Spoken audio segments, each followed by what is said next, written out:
Hey, what's going on, guys? It's Jordan Edwards, and we're clocking in for 5 Minute Friday.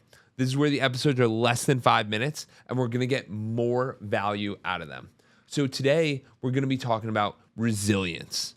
Why is resilience important? Resilience is important because it's something it allows us to prep for the goals that are in our way. So what I mean by that is you've probably already established a big goal that you want. You probably have your action step, and you probably have your accountability. But in the way, you're going to have some hiccups. So you're going to have some challenges that are going to get in your way. And that's something that you don't want to be able, you want to be able to overcome that. You know what I mean? Because it can be very challenging. So how are we going to do that? We're going to make a resilience response statement.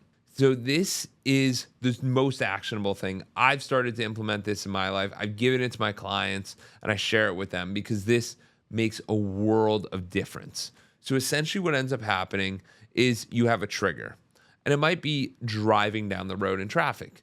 You get frustrated. What's your default response? To beat the guy in front of you, to scream, maybe to throw your finger up. It can be a lot of different things. So what you want to do is you want to be proactive about this. Instead of just being reactive to these trigger situations, where it could also be like maybe you get angry, maybe you get upset, maybe you get anxiety, maybe you get depressed. What are some of the actions you can do in that moment to resolve this? So some of those actions might look something like taking 3 deep breaths, setting a timer for 5 minutes and just going for a walk, getting outside, changing the situation, calling a friend. It could be a lot of these different things. And you start to realize that it's not so much, if this happens, I'm going to react like this. What it really ends up being is a break of expectations.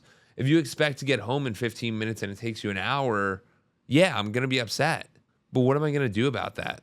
I'm going to have to I'm going to resort to my resilience response plan. And that's something you're going to use to reference this. And that will help you along your way.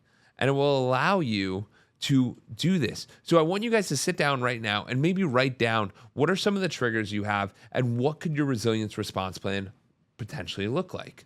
I've started to use this and it's really helped me in a lot of different ways. So I hope it starts to help you guys too, because there's no reason to be upset. There's no reason to be angry. There's no reason to be sad. It's all a game of expectations. We just didn't expect for that to happen. So when we trade our expectations for appreciation, like Tony Robbins says, we open up our world to gratitude and we start to realize how much we have in our world. Because there's a lot of us, it's 2 mindsets, right? It's the mindset of I don't have enough and I have just what I need and I can help people. So you start to realize which one are you and which one are you living in. But the best part about all this is that you can change any of these at any moment. So I ask you today, why not change now? Why not make a difference and keep clocking in? Thank you.